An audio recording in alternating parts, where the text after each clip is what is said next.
Hello everyone. Mohit study IQ centre में आपका स्वागत है। आज हम मध्यकालीन भारत के इतिहास से संबंधित टॉपिक्स से संबंधित क्वेश्चंस देखेंगे। इससे पहले मुगल डायनेस्टी से संबंधित questions topic to topic wise upload किए जा चुके हैं। तो आज टॉपिक है शाहजहां और औरंगजेब। आज के बाद जितना भी मुगल डायनेस्टी से संबंधित प्रश्न थे वो सभी समाप्त होते हैं। तो आइए एक वीडियो क्वेश्चंस आप जरूर देखिएगा। मुगल डायनेस्टी से संबंधित सारे वीडियो देख लीजिएगा, आपको इसके बाद कोई भी क्वेश्चंस आपके गलत नहीं होंगे। ठीक है, तो वीडियो को अंत तक जरूर देखिएगा। एक एक क्वेश्चंस इंपॉर्टेंट है, ऐसे क्वेश्चंस आपको किसी भी वीडियो में नहीं मिलेंगे, चाहे आप कोई भी बुक उठा लीजिए। ठीक है, तो चलिए शुरू करते हैं वीडियो को और आगे बढ़ते हैं। वीडियो पसंद आए तो प्लीज़ चैनल को लाइक और सब्सक्राइब जरूर कर लीजिएगा और अपने दोस्तों से जरूर शेयर कीजिएगा ताकि वो भी इस वीडियो का लाभ ले सके। तो चलिए शुरू करते हैं। पहला क्वेश्चन देखते हैं, मुगल बादशाह शाहजहां का जन्म कहां हुआ था? तो देखिए, मुगल बादशाह का जो जन्म हुआ था वो लाहौर में हुआ था। ऑप्शन 20 का सही आंसर है। ठीक है, चलिए आगे बढ़ते हैं। जहांगीर की मृत्यु के बाद शाहजहां ने अपना राज्याभिषेक कहां करवाया था? तो देखिए, जहांगीर से संबंधित ऑलरेडी अपलोडेड है वीडियो, उसको देख लीजिए। एक एक क्वेश्चन आपको मिलेंगे, किसी अन्य बुक में ऐसे क्वेश्चन आपको नहीं मिलेंगे जो एग्जाम्स में पूछे जाते हैं। ठीक है, तो इसको जरूर से जरूर देखिएगा, जिसका लिंक आपको डिस्क्रिप्शन में मिल जाएगा। तो जहांगीर की मृत्यु के बाद शाहजहां गद्दी पे बैठा था और शाहजहां ने अपना राज्याभिषेक कहां कराया था? तो ये राज्याभिषेक हुआ था आगरा में। याद रखना, आगरा में इसका राज्याभिषेक हुआ था। ऑप्शन सी इसका सही आंसर है। नेक्स्ट क्वेश्चन, शाहजहां का जो विवाह था वो किससे हुआ था? मतलब शाहजहां की जो पहली पत्नी थी वो कौन थी? तो देखिए, इसका सही आंसर है अर्जुमंद बानो बेगम। ऑप्शन ए इसका सही आंसर है। ठीक है, मुमताज महल का जो असली नाम था वो क्या था? तो मुमताज महल एक पदवी थी जो शाहजहां ने अपनी वाइफ को दी थी और ये वाइफ थी इसकी पहली पत्नी अर्जुमंद बानो बेगम। याद रखना। ठीक है, चलिए आगे बढ़ते हैं। शाहजहां के विरुद्ध पहला विद्रोह करने वाला व्यक्ति था। अब देखिए, ये यूपी पीसीएस और आरओ, ध्यान रखना, समीक्षा अधिकारी जैसे एग्जाम्स के लिए बहुत महत्वपूर्ण क्वेश्चन है। आरओ, एआरओ, यूपी पीसीएस, इन जैसे यूपीएससी जैसे एग्जाम्स में ये क्वेश्चंस पूछे जाएंगे। ठीक है, तो शाहजहां के विरुद्ध पहला विद्रोह करने वाला जो व्यक्ति था वो खाने जहां लोधी था। ऑप्शन 20 का सही आंसर है। चलिए आगे बढ़ते हैं। किस मुगल बादशाह ने अपनी राजधानी आगरा से दिल्ली स्थानांतरित करी थी? तो देखिए, मुगल बादशाह ने जो पहली राजधानी थी आगरा थी, उसको आगरा से दिल्ली स्थानांतरित कर दिया था। तो ये था शाहजहां। ऑप्शन सी इसका सही आंसर है। ठीक है, और इंपॉर्टेंट क्वेश्चन है, शाहजहां ने पुर्तगालियों के विरुद्ध एक सैन्य अभियान चला करके उसको खदेड़ा था। कहां से खदेड़ा था? तो ये खदेड़ा था, इनको भगाया था हुगली से। ध्यान रखना, हुगली से इसे भगाया था। ऑप्शन ए इसका सही आंसर है। ठीक है, शाहजहां के शासनकाल में आने वाला अंग्रेज व्यापारी था। बहुत बहुत इंपॉर्टेंट क्वेश्चन है। तो शाहजहां के शासनकाल में जो आने वाला पहला अंग्रेज व्यापारी था, तो उसका नाम था पीटर मुंडी। याद रखना, पीटर मुंडी इनके काल में आया था। और क्वेश्चन हमेशा पूछा जाता है, जैसे कैप्टन हॉकिंस वो किसके काल में आया था? तो ये आए थे जहांगीर के काल में। याद रखना, जहांगीर के शासनकाल में कैप्टन हॉकिंस आया था। ठीक है, और शाहजहां के काल में पीटर मुंडी आया था। नेक्स्ट क्वेश्चन देखते हैं, किस मुगल बादशाह के जीवित रहते हुए उनके जो पुत्रों ने सिंहासन के लिए युद्ध छेड़ दिया था? याद रखना, बहुत इंपॉर्टेंट क्वेश्चन है, मोस्ट इंपॉर्टेंट क्वेश्चन है। तो जब शाहजहां जिंदा था, याद रखना, तो शाहजहां इसका सही आंसर है। तो शाहजहां जब जिंदा था तो जिंदा रहते हुए उनके पुत्र इसके पुत्र कितने थे? 4 पुत्र थे। याद रखना, 4 पुत्र थे, जिसमें से बड़ा पुत्र था दारा शिको। ठीक है, तो इनके जो 4 पुत्र थे वो आपस में ही भिड़ गए थे, जिनमें से प्रमुख रूप से जो आपको आगे जान करके मिलेगा कि दारा शिको और औरंगजेब के जो बीच युद्ध आपको देखने को मिलता है। ठीक है, और सत्ता सिंहासन के लिए। ठीक, चलिए आगे बढ़ते हैं। तो किस मुगल बादशाह ने दिल्ली की जामा मस्जिद का निर्माण कराया था? तो दिल्ली में जो जामा मस्जिद है उसका निर्माण शाहजहां ने कराया था। ऑप्शन सी इसका सही आंसर है। किस मुगल बादशाह ने दिल्ली के लाल किले का निर्माण कराया था? तो दिल्ली में जो स्थित लाल किला है उसका निर्माण भी शाहजहां ने कराया था। ऑप्शन सी इसका सही आंसर है। एक एक क्वेश्चन इंपॉर्टेंट है, महत्वपूर्ण है, हर एग्जाम्स में पूछा जाता है। समीक्षा अधिकारी की आप तैयारी कर रहे हैं तो बिल्कुल तैयार हो जाइए, ये क्वेश्चन आपके लिए बिल्कुल रामबाण साबित होंगे। इससे बाहर एक भी क्वेश्चंस आपको देखने को नहीं मिलेगा। और सबसे ज़्यादा कठिन पेपर जो है आपको हिस्ट्री को ही क्वेश्चंस मिलते हैं। कई बार आप जो है कई बुक्स पढ़ेंगे, आप देखिए जो आपके लिए जो है जो मार्केट में अवेलेबल होती है उनमें जो है रिपीटेशन होती है क्वेश्चंस की।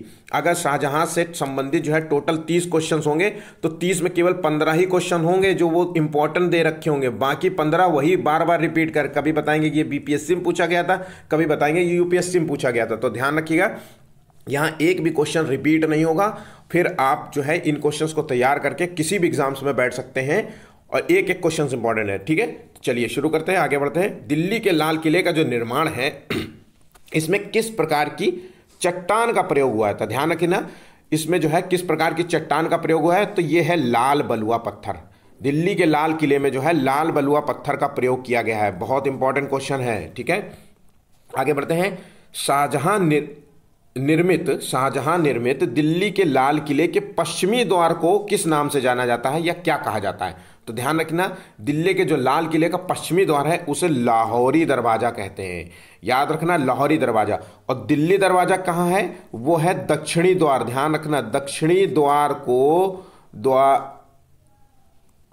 को जो है दिल्ली के लाल किले के दक्षिणी द्वार को दिल्ली दरवाजा नाम से जाना जाता है। आगे बढ़ते हैं। किस मुगल बादशाह के शासन काल को मुगल काल का स्वर्ण युग कहा जाता है? तो शासन काल के मुगल काल के जो स्वर्ण युग कहा जाता है वो शाहजहां का टाइम पीरियड। ठीक है, ऑप्शन डी इसका सही आंसर है। उपनिषदों का फारसी में अनुवाद किस मुगल सम्राट के शासनकाल में हुआ था? तो उपनिषद का फारसी में अनुवाद किया गया था। देखिए एक एक फैक्ट्स इंपॉर्टेंट होता है, गौर से पढ़ा करिए। उपनिषद का किस भाषा में अनुवाद किया गया है? तो फारसी भाषा में अनुवाद किया है। उपनिषदों का या भगवत गीता का अनुवाद हुआ था मुगल काल में, वो किसके शासनकाल में हुआ था? तो ये हुआ था शाहजहां के शासनकाल में हुआ था। और ये क्वेश्चन बहुत इंपॉर्टेंट है। और ये इनका जो है किसने अनुवाद किया था? तो याद रखना, इसका अनुवाद किया था दारा शिकोह ने। ठीक है, अगला क्वेश्चन देखिए। हिंदू धर्म ग्रंथों का अध्ययन करने वाला पहला मुस्लिम कौन था? तो दारा शिकोह था जिसने हिंदू धर्म ग्रंथों का जो है अध्ययन किया था और इसका जो है अनुवाद किया था। याद रखना। ठीक है, चलिए आगे बढ़ते हैं। शाहजहां ने किसे जो है शाह बुलंद इकबाल की जो है पदवी प्रदान करी थी? ठीक है, तो ये पदवी दी थी अपने बड़े बेटे को, दारा शिकोह को जो है दिए। देखिए शाहजहां जो है अपने बड़े बेटे से जो है बड़ा प्रेम करता था, मतलब सत्ता सिंहासन के लिए जो है युद्ध हुआ था तो शाहजहां ने जो है एक्चुअली जो है दारा शिकोह को ही अपना उत्तराधिकारी नियुक्त किया था आगे का, जिसको जो है औरंगजेब ने ना कर दिया था। ठीक है, और आगे जाकर के दारा शिकोह और औरंगजेब के बीच में युद्ध देखने को मिलता है। ठीक, आगे हम इस चीज़ के बारे में क्वेश्चंस को जानेंगे। ठीक, दारा शिकोह को जो है किस स्थान पर दफनाया गया था? तो दारा शिकोह को जो दफनाया गया था वो स्थान है दिल्ली। ध्यान रखना, ऑप्शन बी इसका सही आंसर है। ठीक है, आगे बढ़ते हैं। मुगल बादशाह शाहजहां के किस पुत्र के शव को दिल्ली की सड़कों पर घुमाया गया था? तो ध्यान रखना, शाहजहां के जो है पुत्र दारा शिकोह को दिल्ली की सड़कों पर घुमाया था। ठीक है, औरंगजेब के साथ युद्ध में मारा जाने के कारण जो है दारा शिकोह जब मर गया था तो औरंगजेब ने क्या किया था, इसको बिल्कुल बदनाम करने के लिए, मतलब इसके साथ जो जितना जो है गलत हो सकता था उतना कर रहा था। तो उसने क्या किया था कि दिल्ली में जो है पुराने कपड़े पहना करके थकेल बिल्कुल मतलब हाथी को बिल्कुल सजाया नहीं और इसके शव को दिल्ली पूरे सड़कों में, दिल्ली की सड़कों में घुमाया था। लोग इससे बड़ा नाराज थे औरंगजेब से, क्योंकि दारा शिकोह की इससे जनता बड़ी प्रेम करती थी। ठीक है, चलिए ध्यान रखना, आगे बढ़ते हैं। चलिए नेक्स्ट क्वेश्चन। निम्नलिखित में से जो है किसने सुप्रसिद्ध कोहिनूर हीरा शाहजहां को उपहार में दिया था? तो शाहजहां को जो कोहिनूर हीरा उपहार में मिला था वो मिला था, आंसर इसका देखिए मीर जुमला। ऑप्शन सी इसका सही आंसर। मीर जुमला मोहम्मद सईद भी इसे कहते हैं। ठीक है, याद रखना, बहुत इंपॉर्टेंट क्वेश्चन है। निम्नलिखित में से कौन शाहजहां के शासनकाल का राजकवि था? तो देखिए राजकवि था जो इनका शासनकाल का वो था मुनीर। ऑप्शन सी इसका सही आंसर है। ठीक है, नेक्स्ट क्वेश्चन। किस मुगल बादशाह ने बलबन द्वारा प्रारंभ किया गया सिजदा और पैबोस नामक प्रथा को समाप्त कर दिया था? तो ध्यान रखना, क्वेश्चन 2 बहुत इंपॉर्टेंट है, ये बहुत इंपॉर्टेंट है। सिजदा और पैबोस नामक जो प्रथा चालू करी थी वो बलबन द्वारा चालू की गई थी। इसमें जो है इसमें क्या होता है, सर झुकाना होता है राजा के आगे और उसके पैर चूमने होते हैं, ठीक है। तो ये जो प्रथा थी, तो इसको समाप्त कर दिया था शाहजहां ने, इसको समाप्त कर दिया था। और बहुत इंपॉर्टेंट क्वेश्चन है, बिल्कुल भी मिस मत करिएगा ऐसे क्वेश्चंस को, ठीक है। अपने पर्सनल नोट्स जरूर बनाइए। आप जो भी, जैसे मान लीजिए मैं आज जो टॉपिक पढ़ा रहा हूँ, इसमें से हो सकता है कि आपको जो है टोटल 70-80 क्वेश्चंस में हो सकता है कि आपको 50 क्वेश्चंस बिल्कुल पूरी तरीके से तैयार हो, और जो 20 क्वेश्चंस हैं उनमें से बहुत सारे क्वेश्चंस आपको कंफ्यूज करेंगे। इन 20 क्वेश्चंस का नोट्स जरूर बनाइए, जब एग्जाम देने से पहले उन नोट्स को जरूर रिवाइज करिए, ताकि जो है ये कंफ्यूज होने वाले क्वेश्चंस आपके कभी गलत ना हो, ठीक है। आगे बढ़ते हैं। वीडियो पसंद आ रहा हो तो प्लीज़ चैनल को लाइक सब्सक्राइब जरूर कर लीजिएगा और शेयर करना बिल्कुल मत भूलिएगा। चलिए आगे बढ़ते हैं। बहुत मेहनत लगती है वीडियो बनाने में, पूरी कोशिश रहती है कि आपको वो वीडियो मिल सके, वो क्वेश्चंस मिल सके जो एग्जाम्स में पूछे जाते हैं। कोई भी इस तरीके से आपको वीडियोज़ में क्वेश्चंस नहीं देता है, और कोई ये भी नहीं बताता है कि कौन सबसे क्वेश्चन ज़्यादा इंपॉर्टेंट है और किन क्वेश्चंस में क्या चीज़ों देखने की ज़रूरत है, ठीक है। चलिए आगे बढ़ते हैं। फिर से, किस मुगल बादशाह ने चहार तस्लीम नामक प्रथा की शुरुआत करी थी? और ये क्वेश्चन बहुत है, क्योंकि जो है ये प्रथा तब शुरू करी थी जब सिजदा और पैबोस नामक प्रथा को इसने समाप्त कर दिया था। तो ये समाप्त करने के बाद जो है इसकी जगह चहार तस्लीम नामक प्रथा शुरू करी थी। ये शुरू करी थी शाहजहां ने। ऑप्शन 20 का सही आंसर है, ठीक है। किस मुगल बादशाह ने इलाही संवत के स्थान पर हिजरी संवत चलाया था? और ये बहुत इंपॉर्टेंट क्वेश्चन है। तो ये संवत चलाया गया था शाहजहां द्वारा। ऑप्शन ए इसका सही आंसर है। किस मुगल बादशाह ने गौ हत्या निषेध संबंधी जो है आदेश को समाप्त कर दिया था? अकबर और जो है जहांगीर ने पहले अपने जो है शासनकाल में अपने राज्य में गौ हत्या पर रोक लगा दी थी। इस रोक को हटा दिया था किस मुगल बादशाह ने? तो ये हटाया था शाहजहां ने। ऑप्शन सी इसका आंसर है, और ये एग्जाम में बहुत इंपॉर्टेंट है, ठीक है। किस मुगल बादशाह ने हिंदुओं को मुसलमान बनने के लिए एक अलग विभाग की स्थापना करी थी? देखिए, और ये यूनिक क्वेश्चंस बहुत हैं। यूनिक क्वेश्चंस हमेशा एग्जाम्स में पूछे जाते हैं। तो हिंदुओं को मुसलमान बनाने के लिए एक विभाग ही बनाया था, वो शाहजहां ने बनाया था। ऑप्शन सी इसका सही आंसर है। किस मुगल बादशाह ने अहमदाबाद के चिंतामणि जो है मंदिर की मरम्मत कराए जाने का आदेश दिया था? तो मरम्मत किए जाने का आदेश जारी किया था किस मंदिर को? चिंतामणि मंदिर को। ये कहां पर स्थित है? अहमदाबाद। तो ये आदेश जारी किया गया था शाहजहां द्वारा। ऑप्शन ए इसका सही आंसर है। नेक्स्ट क्वेश्चन देखिए, शाहजहां ने जो है किसकी प्रार्थना पर काशी से जो है तीर्थ यात्रा कर को जो है समाप्त कर दिया था, हटा दिया था? बनारस का, देखिए बनारस, दो नाम याद रखना, बनारस आ जाए या फिर इलाहाबाद आ जाए, तो ये दोनों याद रख। यहाँ पर जो और यहाँ पे जो शाहजहां द्वारा लिया जाने वाला जो टैक्स था, उस तीर्थ यात्रा कर को समाप्त करवा दिया था। ये किसके कहने पे? तो ये कविंद्राचार्य थे, ठीक है। ऑप्शन ए इसका सही आंसर है, ठीक है। किस मुगल बादशाह ने शिक्षा के क्षेत्र में दार उल बका नामक जो है कॉलेज की स्थापना करी थी?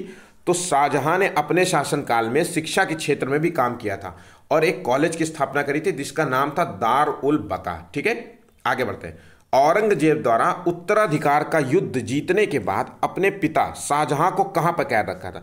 तो मैंने बताया कि शाहजहां के जो है रहते हुए भी जो है उत्तराधिकार के लिए युद्ध लड़ गए थे इनके बेटे, और इनके बेटों के बीच में, जिसमें से प्रमुख रूप से दारा शिकोह और औरंगजेब के बीच में युद्ध देखने को मिलता है, ठीक है। जब औरंगजेब ये युद्ध जीत जाता है और दारा शिकोह को जो है मृत्यु हो जाती है, तो जीतने के बाद जो है अपने पिता को इसने कैद कर रखा था। ये कहाँ कैद कर रखा था? आगरा के शाह बुर्ज में। याद रखना, ये बहुत ही इंपॉर्टेंट क्वेश्चन है, ठीक है। तो औरंगजेब ने अपने ही पिता को ही कैद कर रखा था, ठीक है। चलिए, निम्नलिखित में से जो है मयूर सिंहासन, जिसे कहते हैं तख्त ए ताऊस, ये किस मुगल सम्राट से संबंधित है? मयूर सिंहासन का संबंध है शाहजहां से, और ये क्वेश्चन बहुत यूनिक है और बहुत ही इंपॉर्टेंट है। तो मयूर सिंहासन का संबंध है शाहजहां, इसने मयूर सिंहासन पे ही ये बैठता था। चलिए, विश्व का सबसे महंगा जो है कोहिनूर हीरा शाहजहां ने जो है कहाँ लगवाया था? जो आज के समय में जो है इंग्लैंड के पास है, मतलब ब्रिटेन के पास है, जो उनकी महारानी के जो ताज है उसके पे सर माथे पे लगा हुआ है। इसी हीरे की बात की जा रही है। तो शाहजहां ने कहाँ लगवाया था? तो ये लगवाया था अपने मयूर सिंहासन पे, इसके जो है लगा हुआ था ये हीरा। शाहजहां का प्रसिद्ध जो है तख्त ए ताऊस 1739 ईस्वी में, जिसे कहते हैं, इसको कौन लेके चला गया था? तो ये जो मयूर सिंहासन है इसको लेके चला गया था, कौन लेके गया था? अफगान आक्रमणकारी था अहमद शाह अब्दाली। ये बहुत ही इंपॉर्टेंट क्वेश्चन है, 5 स्टार टाइप का क्वेश्चन है, याद रखना। आगे बढ़ते हैं। मयूर सिंहासन तख्त ताऊस पर बैठने वाला अंतिम मुगल सम्राट कौन था? तो अंतिम मुगल सम्राट पहला तो था, देखिए पहला पूछे जाए तो शाहजहां का नाम लेना है, और अंतिम पूछा जाए तो मोहम्मद शाह रंगीला, मयूर सिंहासन पर बैठने वाला अंतिम मुगल बादशाह था। ठीक है, शाहजहां का वास्तविक नाम क्या था? तो वास्तविक नाम था इसका खुर्रम। ऑप्शन ए इसका सही आंसर है। निम्नलिखित में से कौन बादशाह के शासनकाल में अधिकांश समय दक्कन का गवर्नर रहा था? तो शाहजहां ने अपने शासनकाल में दक्कन का गवर्नर बनाया था, ये बनाया था औरंगजेब को। ऑप्शन डी इसका सही आंसर है, इंपॉर्टेंट है, याद रखना। निम्नलिखित में से कौन सी जो है मस्जिद पूरी तरीके से जो है संगमरमर से निर्मित है? तो देखिए संगमरमर से जो निर्मित है पूरी तरीके से, ये है आगरा की मोती मस्जिद। याद रखना, आगरा की मोती मस्जिद जो है पूरी तरीके से जो है संगमरमर से निर्मित है। आगे बढ़ते हैं। निम्नलिखित में से जो है किसने लाहौर के शालीमार जो है बाग को पूर्ण करवाया था? तो शालीमार बाग को जो है पूर्ण कराया था वो है शाहजहां ने। ऑप्शन सी इसका सही आंसर है। ताजमहल के वास्तुकार कौन थे? बहुत इंपॉर्टेंट क्वेश्चन है, यूनिक क्वेश्चन है, और आरओ एग्जाम में ये क्वेश्चन पूछा जा चुका है, यूपीएससी एग्जाम्स में ये पूछा जा चुका है। ठीक है, बड़े बड़े एग्जाम्स में ये जरूर से जरूर क्वेश्चन पूछा जाता है। तो ताजमहल का वास्तुकार था उस्ताद अहमद लाहौरी। ऑप्शन ए इसका सही आंसर है। ताजमहल को बनाने में इस्तेमाल किया जाने वाला जो संगमरमर था वो कहाँ से लाया गया था? तो ताजमहल में जो संगमरमर का प्रयोग हुआ है वो है मकराना पत्थर। इसमें मकराना ये सबसे वाइट मार्बल होता है, तो ये वाइट मार्बल होता है और महंगा होता है, कॉस्टली होता है आज के समय की, और ये राजस्थान में ही मिलता है। तो ध्यान रखना, इसमें मकराना जो है पत्थर का प्रयोग हुआ है, मकराना संगमरमर का प्रयोग हुआ है। ठीक है, निम्न में से किसे जो है शाहजहां ने अपना उत्तराधिकारी जो है घोषित किया था? तो मैंने बताया था दारा शिकोह जो है इसका बड़ा बेटा था शाहजहां का, इसको जो है उत्तराधिकारी घोषित किया था, और शाहजहां जो है दारा शिकोह से बड़ा प्रेम करता था। Next question. निम्न में से जो है किस मुगल सम्राट की अर्थी को साधारण नौकरों एवं हिजड़ों ने जो है कंधा दिया था? तो ध्यान रखना, साधारण नौकरों और हिजड़ों जो कंधा दिया था वो है शाहजहां को। औरंगजेब ने इसे कैद कर रखा था, और कैद में ही 8 साल 7 साल करीब जो है इसे कैद कर रखा था अपने पास से, और फिर कैद रहते हुए जो है इनकी मृत्यु हो गई थी। ठीक है, नेक्स्ट क्वेश्चन। अब आता है औरंगजेब का टाइम पीरियड। ठीक है, शाहजहां से संबंधित सारे प्रश्न समाप्त होते हैं। इसके बाद जो है आपको एक भी क्वेश्चंस कहीं से भी देखने की जरूरत नहीं पड़ेगी। मैं क्या मतलब आपको गारंटी दे सकता हूं कि आप इसके बाद एक भी आपको यूनिक क्वेश्चंस आपको नहीं मिलेगा। शाहजहां से संबंधित जितने भी क्वेश्चंस एग्जाम में पूछे जाएंगे कोई भी उठा के रख लीजिए, इसके अलावा कोई और क्वेश्चन आ ही नहीं सकता, ना बन सकता है। ठीक है, चाहे किसी भी एग्जाम्स में आप बैठ जाइए। समीक्षा अधिकारी के लिए पेपर बहुत महत्वपूर्ण है, ये क्वेश्चंस बहुत महत्वपूर्ण है। डेली मैं कोई ना कोई वीडियोस अपलोड करता हूं। अगर आप जो है समीक्षा अधिकारी का एग्जाम निकालना चाहते हैं तो मेरे साथ जुड़ सकते हैं, और सारे वीडियोस मेरे एक एक वीडियो देख लीजिए। Topic to topic wise paper भी मैं डेली अपलोड करता हूं, टॉपिक वाइज भी क्वेश्चंस अपलोड करता हूं, और टॉपिक वाइज जो है धीरे धीरे अपलोड करके मैं 1 महीने के अंदर सारे टॉपिक्स कंप्लीट करा दूंगा। आपको कहीं अन्य बुक पढ़ने की जरूरत, बुक पढ़ते हो आप, फिर उसमें फिर लाइन खींचते हो, फिर मार्कर से लाइन खींचते हो, तब आके या नोट्स बनाते हो, सीधा सीधा आप मेरे नोट्स स्वयं के बना लीजिए। ठीक है, आगे बढ़ते हैं। औरंगजेब का जो टाइम पीरियड है वो 1658 से 1707 ईस्वी तक का माना जाता है। ठीक है, ये टाइम पीरियड आपके लिए इंपॉर्टेंट नहीं है, बस केवल जो है ध्यान रखने योग्य है कि क्या चीज़ें हैं, जो इंपॉर्टेंट होगा वो आगे आपको मिल जाएगा नोट्स में। तो निम्नलिखित में से जो है किस मुगल बादशाह का 2 बार राज्याभिषेक होता है? ध्यान रखना, ये बहुत इंपॉर्टेंट क्वेश्चन। तो 2 बार राज्याभिषेक जो है कराया था, किसका हुआ था? तो ये औरंगजेब का 2 बार राज्याभिषेक हुआ था, और ये बहुत ही इंपॉर्टेंट क्वेश्चन है। ठीक है, मुगल बादशाह जो है औरंगजेब का प्रथम राज्याभिषेक कहाँ हुआ था? तो 2 बार राज्याभिषेक औरंगजेब का हुआ था, जिसका पहला जो राज्याभिषेक हुआ था वो हुआ था आगरा में, और ये राज्याभिषेक हुआ था 1658 ईस्वी में। तो याद रखना 1658 में ये अपनी गद्दी पे बैठा था। ठीक है, मुगल बादशाह जो है औरंगजेब का विवाह किसके साथ संपन्न हुआ था? तो औरंगजेब की जो पहली पत्नी थी वो दिलराम बानो बेगम थी। आगे बढ़ते हैं। 1634 ईस्वी में मुगल बादशाह शाहजहां ने औरंगजेब को कहां का सूबेदार नियुक्त किया था? तो और शाहजहां ने जो औरंगजेब को जो है सूबेदार बनाया था वो है दक्कन का सूबेदार बनाया था। ऑप्शन ए इसका सही आंसर है। निम्नलिखित में से धर्मट का युद्ध जो कि 1658 में लड़ा गया था, ये किनके बीच लड़ा गया था? तो धर्मट का युद्ध ही है एक तरीके से सत्ता परिवर्तन। ठीक है, शाहजहां की मृत्यु के बाद जो है बैठा था गद्दी पर, कौन, औरंगजेब। और औरंगजेब और दारा शिकोह के बीच जो है युद्ध देखने को मिलता है। ये युद्ध हुआ था धर्मट का युद्ध। इसी युद्ध से जो है एक तरीके से जो है सत्ता हस्तांतरित हुई थी, सत्ता उसको औरंगजेब ने अपने हथिया ली थी। तो याद रखना, सत्ता हासिल की थी धर्मट के युद्ध से दारा शिकोह को हराने के बाद। ठीक है, चलिए आगे बढ़ते हैं। औरंगजेब के किस पुत्र ने विद्रोह करके राजपूतों के विरुद्ध जो है अपने पिता की स्थिति को कमजोर कर दिया था? तो याद रखना, क्वेश्चन ये भी पूछा जाता है कि औरंगजेब के किस पुत्र ने जो है औरंगजेब के खिलाफ जो है मतलब एक तरीके से जो है बगावत कर दी थी। तो देखिए ये पुत्र था अकबर। ऑप्शन 20 का सही आंसर है। ठीक है, निम्नलिखित में से जो है किस मुगल बादशाह ने बादशाह एक गाजी की उपाधि धारण करी थी? बहुत इंपॉर्टेंट क्वेश्चन है। बादशाह एक गाजी की उपाधि धारण करने वाला जो बादशाह था वो है औरंगजेब। ऑप्शन डी इसका सही आंसर है। किस मुगल बादशाह की कट्टरता के कारण उसे जिंदा पीर कहा जाता था? तो जिंदा पीर जो कहा जाता था ये औरंगजेब को कहा जाता था। इंपॉर्टेंट है, याद रखना, जिंदा पीर किसे कहा जाता था? औरंगजेब को। ठीक है, किस मुगल बादशाह ने जो है नवरोज त्योहार, जिसे कहते हैं नववर्ष, ये समारोह होता था हर साल, इस पर प्रतिबंध ही लगा दिया था, इस पर रोक लगा दिया था। तो औरंगजेब ने जो है नवरोज त्योहार पर, नवरोज समारोह पर प्रतिबंध लगा दिया था। आगे बढ़ते हैं नेक्स्ट क्वेश्चन की ओर। किस मुगल सेनापति के साथ शिवाजी ने 1665 ईस्वी में, अब ये याद रखना, पुरंदर की संधि की थी? तो क्वेश्चन पूछा जाता है कि पुरंदर की संधि जो है किस वर्ष हुई थी? तो 1665। ये डेट आप याद कर लीजिए, वर्ष आपको याद करना पड़ेगा।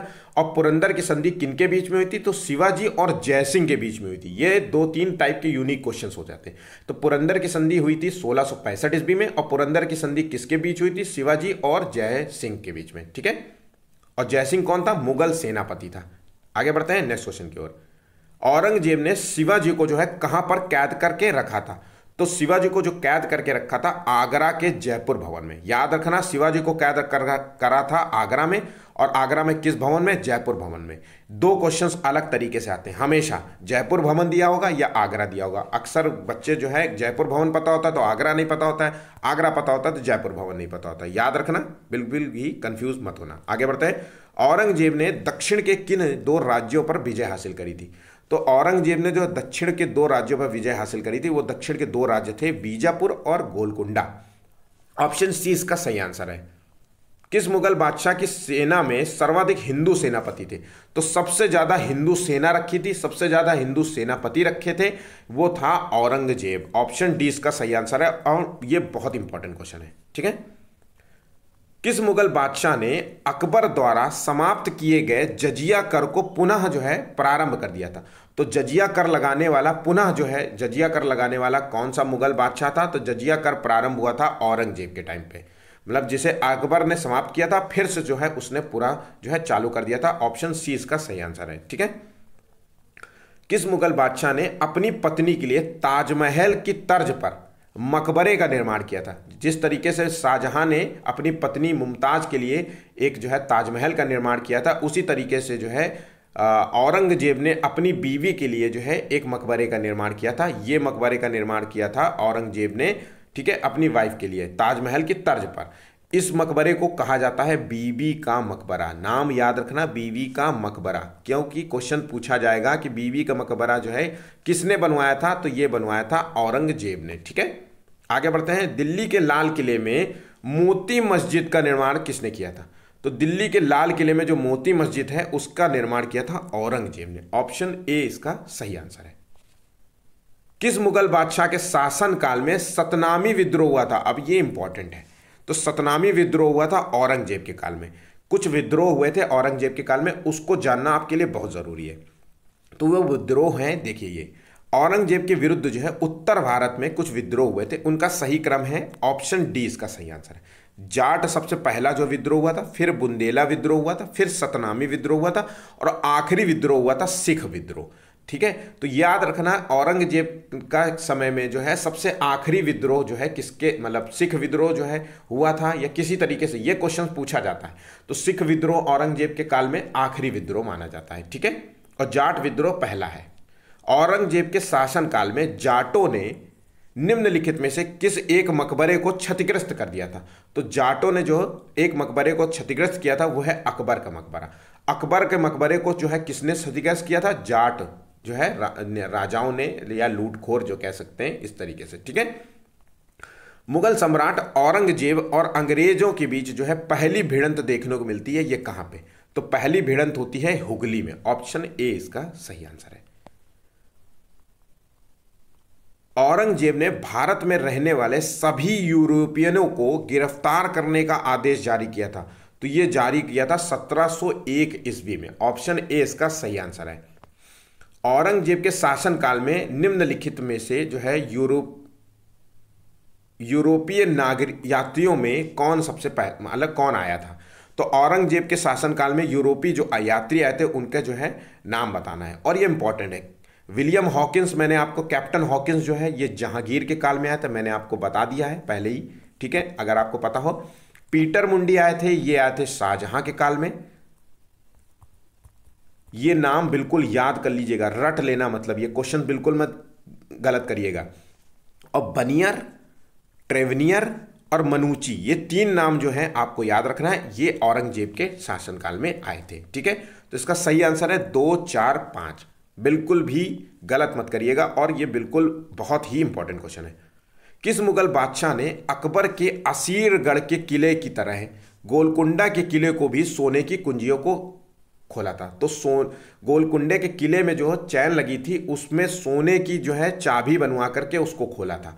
तो ये खोला था औरंगजेब ने। ऑप्शन सी, अकबर ने जो है असीरगढ़ के किले को भी सेम इसी तरीके से सोने की चाबी से खोला था। ठीक है, याद रखना, बहुत ही इंपॉर्टेंट क्वेश्चन है। किस अंग्रेज गवर्नर को औरंगजेब द्वारा भारत से निष्कासित किया गया था? तो औरंगजेब ने जो है किस अंग्रेज गवर्नर को जो है निष्कासित कर दिया था? सर जॉन चाइल्ड को। ध्यान रखना, सर जॉन चाइल्ड को औरंगजेब ने भारत से ही निकाल दिया था। ठीक है, क्योंकि औरंगजेब के सर जॉन चाइल्ड ने जो है औरंगजेब के कुछ जो है जहाज़ों को रोक लिया था, जाने नहीं दे रहा था कि यहाँ से नहीं जा सकते। इससे नाराज़ होकर के इसको ही निकाल दिया था, भगा दिया था लात मार के। ठीक है, मुगल बादशाह औरंगजेब ने किस जो है सिख गुरु इस्लाम धर्म किस सिख गुरु को जो है इस्लाम धर्म स्वीकार ना हो करने के कारण मृत्युदंड दे दिया था? और ये बहुत इंपॉर्टेंट क्वेश्चन है। देखिए, सिखों के साथ जो है अनबन जो है शाहजहां के टाइम पीरियड से चलना शुरू हुई थी, क्योंकि जो है ये शुरुआत जो देखने को मिलती है किताबों में पढ़ने से, जो मुझे पता चला कि वो मिलती है जब शाहजहां का एक जो है बाज था, वो उड़ करके जो है मतलब सिखों के खेमे में चला गया था, जिसे वापस नहीं किया था, जिससे अनबन होना शुरू हो गई थी धीरे धीरे। ठीक है, और उसके बाद जो है कई जो है, चूंकि उसने जो है हिंदुओं को जो है इस्लाम धर्म में परिवर्तित करने के लिए एक विभाग भी बनाया था शाहजहां ने, तो वो भी करते थे, तो उससे भी कहीं ना कहीं अनबन हो जाती थी। तो इसलिए ये चलती रही। और औरंगजेब ने जो है किस जो है सिख गुरु को इस्लाम धर्म करने की बात कही थी, जिसको उन्होंने मना कर दिया था, वो मृत्युदंड दे दिया था। ये है तेग बहादुर। ध्यान रखना, गुरु तेग बहादुर जो थे सिख गुरु, इनको जो है मृत्युदंड दिया था औरंगजेब ने। और ये बहुत ही इंपॉर्टेंट क्वेश्चन है। ठीक है, चलिए आगे बढ़ते हैं। किस मुगल बादशाह ने संगीत को इस्लाम विरोधी मानकर उस पर पाबंदी लगाई थी? ये सबको पता होगा, औरंगजेब ने जो है संगीत विरोधी माना जाता था औरंगजेब को। ठीक है, लेकिन वो खुद ही एक वीणा बजाने में शौकीन था, तो वीणा वो बजा लेता था। ये क्वेश्चन शायद मैंने इसमें नहीं लिखा है, तो ध्यान रखना, जो है औरंगजेब जो है वीणा बजाने में जो है महारत उसको हासिल थी। ठीक है, संत रामदास को जो है किसके शासनकाल से संबंधित है? तो संत रामदास जो है किसके शासनकाल से संबंधित है? तो देखिए सही आंसर है औरंगजेब के शासनकाल से संबंधित है। किस मुगल बादशाह के शासनकाल में भारतीय शास्त्रीय संगीत पर सबसे ज्यादा पुस्तक लिखी थी? सबसे ज्यादा पुस्तक लिखी गई थी औरंगजेब। ठीक है, संगीत विरोधी माना जाता था, फिर भी उसके शासनकाल में सबसे ज्यादा पुस्तकें लिखी थी। संगीत विरोधी होने के बावजूद जो है औरंगजेब वीणा बजाने में जो है उसको महारत हासिल थी। तो याद रखना, यूनिक क्वेश्चंस हैं, इंपॉर्टेंट होगा। आगे बढ़ते हैं। मुगल बादशाह जो भारत को दार उल हर्ब, जिसे कहते हैं काफिरों का देश, की जगह दार उल इस्लाम बनाना चाहता था, इस्लामिक देश बनाना चाहता था, तो ये मुगल बादशाह था औरंगजेब। औरंगजेब का लक्ष्य था भारत को जो है एक इस्लामिक देश बनाने का, इसने लक्ष्य रखा था, जिसे कहते हैं दार उल इस्लाम। याद रखना, क्वेश्चन पूछा जाता है। ठीक है, या फिर जो है कई बार क्वेश्चन पूछा जाएगा कि जिहाद का उद्देश्य क्या था? औरंगजेब ने जो है जिहाद का जो क्या अर्थ दिया था? तो जिहाद का अर्थ था भारत को जो है इस्लाम का देश बनाना, सभी को जो है इस्लाम कबूल करवाना, ये इसका प्रमुख लक्ष्य था। ठीक है, चलिए आगे बढ़ते हैं। किस मुगल बादशाह को उसकी प्रजा शाही वेश में एक दरवेश या फकीर कहती थी। तो ये औरंगजेब को जो है उसकी प्रजा जो है शाही वेश में दरवेश या फकीर कहा करती थी। ऑप्शन बी इसका सही आंसर है। किस मुगल बादशाह ने मरते वक्त कहा था मैं अकेला आया था और अकेला जा रहा हूं? तो यह कथन दिया था औरंगजेब ने। ऑप्शन डी इसका सही आंसर है। आगे बढ़ते हैं नेक्स्ट क्वेश्चन की ओर।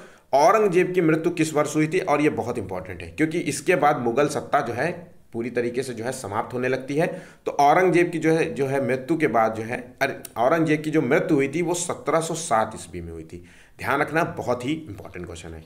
औरंगजेब की मृत्यु के बाद उसे जो है डैश में किस फकीर बुरहानुद्दीन की कब्र के अहाते में दफनाया गया था? तो औरंगजेब की जो कब्र है वो कहां पर है? तो औरंगजेब की मृत्यु हुई थी 1707 ईस्वी में और इसको दफनाया गया था औरंगाबाद। ध्यान रखना, औरंगाबाद में। तो औरंगजेब की कब्र है औरंगाबाद में। ठीक है, इंपॉर्टेंट है, याद रखना। औरंगजेब की 1707 में मृत्यु होने के बाद उसका कौन सा बेटा जो है भारत का सम्राट बना था? बहादुर शाह के नाम से जो है भारत का सम्राट बना था। तो ध्यान रखना, बहादुर शाह जो है भारत का अगला सम्राट बना था और उसका जो नाम था वो है मोहम्मद मुअज्जम। याद रखना, मोहम्मद मुअज्जम। इसका आंसर है ऑप्शन बी। जितने इंपॉर्टेंट क्वेश्चंस थे सभी समाप्त होते हैं शाहजहां और औरंगजेब। ठीक है, आप हमारा टेलीग्राम लिंक जरूर ज्वाइन करिएगा जहां पे आपको इसकी पीडीएफ मिल जाएगी। ठीक है, ये वीडियो ज़रूर से ज़रूर देखिएगा। यहाँ तक आपने अगर देखा है तो ये सभी क्वेश्चंस आपके लिए इंपॉर्टेंट है। मैं फिर से कह रहा हूँ, सभी क्वेश्चंस इंपॉर्टेंट हैं। जितने क्वेश्चंस आपको पता है उनको छोड़ करके आप बचे हुए क्वेश्चंस के नोट्स ज़रूर बना लीजिए। ठीक है, वीडियो को लाइक ज़रूर कर लीजिएगा और सब्सक्राइब ज़रूर कर लीजिएगा। अगर आपको कोई कमेंट करना हो तो आप हमें कमेंट भी कर सकते हैं। आप किस चीज़ की तैयारी कर रहे हैं ये आप हमें कमेंट करके बता सकते हैं। तो मैं कोशिश रहेगी, अगर आप जो है कोई ऐसा एग्जाम दे रहे हैं जिसका वीडियो बनाना आपके लिए महत्वपूर्ण होगा, मैं वो ज़रूर से ज़रूर बना दूंगा। ठीक है, आज के लिए बस इतना ही। धन्यवाद।